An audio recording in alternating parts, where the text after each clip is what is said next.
तो जम्मू कश्मीर के medical college में लॉकर्स को खंगाला जा रहा है और साथ ही मेडिकल कॉलेज में जो डॉक्टर्स हैं जिनको तमाम लॉकर्स एलोकेट किए गए हैं, इन सभी लॉकर्स को खंगाला जा रहा है।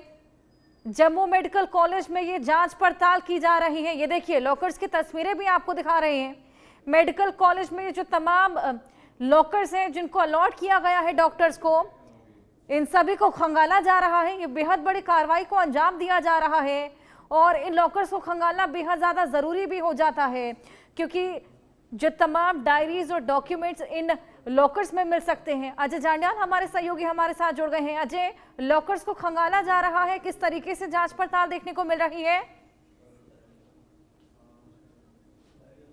देखिए, बिल्कुल आपको बता दूं कि अस्पताल प्रशासन द्वारा जम्मू मेडिकल कॉलेज के अंतर्गत आने वाले एसएमजीएस हॉस्पिटल की ये तस्वीरें हैं, जिसमें देखा जा सकता है कि जो टीम ऑफ डॉक्टर्स है, टीम ऑफ सिक्योरिटी पर्सनल है जो हॉस्पिटल एडमिनिस्ट्रेशन के हैं, उनके द्वारा जो है तमाम लॉकर जो है उनको सर्च किया जा रहा है। लगभग 2000 के करीब लॉकर हैं इस पूरे अस्पताल में, जिनको अलग अलग डिपार्टमेंट में डॉक्टर्स को दिया जाता है और इन्हीं तमाम लॉकर्स की जांच इस वक्त चल रही है और जांच में इस चीज़ को सुनिश्चित किया जाएगा कि ये लॉकर जो हैं जिन डॉक्टर्स को दिए गए थे उन्हीं के पास हैं। अगर कोई डॉक्टर वहां से चला गया है तो उसके लॉकर को तोड़ा जा रहा है ताकि अंदर देखा जा सके कि उसमें कोई चीज़ पड़ी तो नहीं है, और जो लॉकर्स डॉक्टर के पास हैं उसमें देखा जा रहा है कि इसमें क्या रखा गया है, क्योंकि डॉक्टर्स के पास अगर लॉकर है तो उसमें उस दवाइयाँ, उसकी कुछ और जो जरूरी डॉक्यूमेंट्स हैं वो रख सकता है, स्टेशनरी रख सकता है। मगर जब अनंतनाग मेडिकल कॉलेज में एक वेपन मिला था, AK सीरीज का एक वेपन मिला था डॉक्टर आदिल से, उसके बाद से लगातार अस्पताल प्रशासन जो है वो इस चीज़ को सुनिश्चित करने में लगा है कि क्या कोई और ऐसा डॉक्टर है जो ऐसा कर सकता है या इस तरह की चीज़ों में है। खासतौर पे अगर आप देखें तो फरीदाबाद में टेरर नेक्सस जो पकड़ा गया डॉक्टर्स का, उसके बाद दिल्ली धमाका जो हुआ था, तब से लेकर लगातार कई डॉक्टर्स से पूछताछ हो चुकी है, कई डॉक्टर्स को हिरासत में लिया जा चुका है। ऐसे में इस चीज़ की संभावनाएं अभी भी बनी हुई हैं कि कुछ और लोग इनके साथी हो सकते हैं जो अभी भी पकड़े नहीं गए हैं। तो ऐसे लगातार 2000 से ज्यादा लॉकर्स हैं जिनकी जांच की जा रही है। क्या कुछ चल रहा है, तस्वीरों के माध्यम से भी दिखाइए।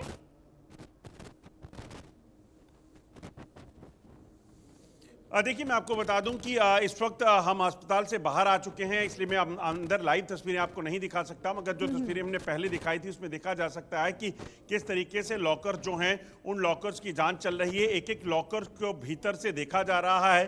सिक्योरिटी जो हॉस्पिटल सिक्योरिटी रहती है वो लोग जुटे हुए हैं। इसके अलावा एक स्पेशल टीम जो है वो गठित की गई है गवर्नमेंट मेडिकल कॉलेज प्रशासन द्वारा, जिसमें मेडिकल सुप्रिटेंडेंट जो हैं इस हॉस्पिटल के, वो खुद इस टीम को लीड कर रहे हैं और वो खुद उन लॉकर्स की जांच कर रहे हैं। और ऐसा जरूरी इसलिए भी हो जाता है क्योंकि अनंतनाग में वेपन मिला, उसके बाद क्या कोई ऐसा और लिंक हो सकता है, क्योंकि जो डॉक्टर कश्मीर में है वो जम्मू आते हैं। डॉक्टर मुजम्मिल की डायरी भी मिली थी जिसमें ऑपरेशन शब्द का जिक्र था।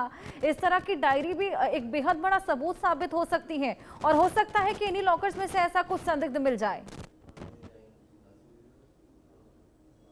बिल्कुल आप सही कह रही हैं। जिस तरीके से अगर आप देखें तो इस वक्त जम्मू कश्मीर मेडिकल कॉलेज की बात की जाए तो लगभग आपको बता दूं कि 10 के करीब मेडिकल कॉलेजेस जो हैं वो अलग अलग डिस्ट्रिक्ट्स में जो हैं वो चलते हैं। तो ऐसे में ये मेडिकल कॉलेज क्या किसी तरह से टेररिज्म के लिए यूज़ तो नहीं हो रहे हैं, क्योंकि अनंतनाग मेडिकल कॉलेज से वेपन मिलने के बाद कहीं ना कहीं इस चीज़ को लेकर आशंका बनी हुई है। और उसके बाद जो अल-फलाह यूनिवर्सिटी के भीतर ये सामने आया है कि कैसे डॉक्टर उमर हो, डॉक्टर मुजम्मिल हो, ये लोग जो हैं वहां पर लैब जो होती हैं उनका इस्तेमाल जो है वो बम बनाने के लिए कर रहे थे। तो ऐसे में इस चीज़ की चांसेस बढ़ जाते हैं। तो तमाम जो पहलू हैं उसको जांच तो कर ही रही हैं, मगर उसके साथ साथ अस्पताल प्रशासन भी इस चीज़ को सुनिश्चित करने में लगा है कि अगर कोई ऐसा उनके हॉस्पिटल में हो रहा हो तो कम से कम उससे पहले आइडेंटिफाई किया जा सके ताकि ऐसे लोगों के खिलाफ कार्रवाइयां हो सकें। बिल्कुल अजय, फिलहाल कितनी टीमों की मौजूदगी है, कितनी देर से ये पूरी जांच पड़ताल देखी जा रही है, क्या अभी तक कुछ मिल पाया है? देखिए, क्योंकि जैसा मैंने पहले बताया कि 2000 के करीब लॉकर जो हैं एक अस्पताल में हैं और ऐसे ही कई हॉस्पिटल्स हैं जहां पर ये जांच चल रही है। एसएमजीएस हॉस्पिटल की बात की जाए तो यहां पर लगभग 20 लोगों की टीम जो है वो लगातार अलग अलग लॉकर्स की जांच कर रही है। उसमें सिक्योरिटी के लोग हैं, उसमें डॉक्टर्स हैं, उसमें पैरामेडिक्स हैं और उसमें मेडिकल सुप्रिटेंडेंट खुद शामिल हैं। तो ऐसे में इस चीज़ को सुनिश्चित करना, देखना, उसमें समय लगेगा। हालांकि सुबह लगभग 9 बजे के करीब जो है ये जाँच शुरू हुई थी और तमाम लॉकर्स को खंगाला निकालने का सिलसिला जो है वो शुरू कर दिया गया था, मगर अभी ये प्रक्रिया चल रही है। इन सबको जो है वो तलाशी करके ये देखा जाएगा कि अगर कोई डॉक्टर यहाँ से ट्रांसफ़र हो चुका है, चला गया है अपनी एजुकेशन पूरी करके, तो उस लॉकर को जो है वो लॉक उसके तोड़ दिए जाएंगे और उसके बाद वो लॉकर जो है वो अपने पास रख लिया जाएगा और उसके बाद उसे वापस अलॉट किया जाएगा। जिन डॉक्टर्स को ये लॉकर्स अलॉट भी किए गए थे, उन डॉक्टर्स के लॉकर्स को भी पहले खंगाला जाएगा और उसके बाद ये सुनिश्चित किया जाएगा कि क्या जिसके नाम पर ये अलॉट हुआ है उसी को द्वारा इसका इस्तेमाल किया जा रहा है। क्योंकि दिल्ली में धमाके में देखा गया था कि कार खरीदी किसी के नाम पर गई थी, पैसे किसी और ने दिए थे और उसका इस्तेमाल जो है वो धमाके के लिए किया। बिल्कुल अजय, लगातार इन लॉकर्स की जांच पड़ताल जारी है। 2000 लॉकर है यहाँ